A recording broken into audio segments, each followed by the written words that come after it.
Алтай аймандағы Новороссийска алдағы ортамақ школы да пөнгі күнді 136 күрінжі пілі салшы. Олсанды Хончы Хлукьяновка, Березовка, Пазагерасимовка алырдағы шебіргі сек солған.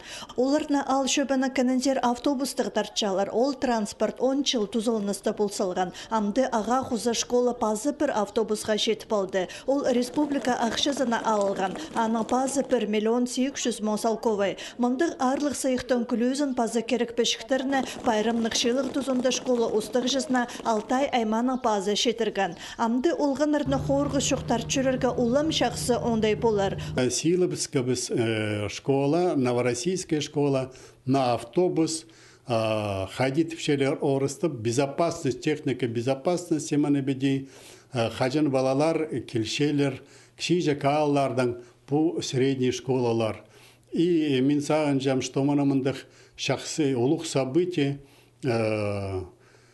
ходить ерге балаларға, гречен кезгелерге өріністік. Школа автобусы программа Алтай аймандағы Киров алдан басталған. Иргі транспорты нажылы перер үшін өркішіптен депутаттарына олсында Михаил Саражаковға анды көстік тоқтсаларға келіскен. Михаил Алексеевич Алтай айманың сығары закон сығаржың үлгізер біз қатып езері табылған. Андағы Пазатекса республикадағы шоның сұрғыларын пөгіргі көп көз салшы. Бұнады Новороссийскадағы школы да паза емнік туризмді тоғазығылар ертірген.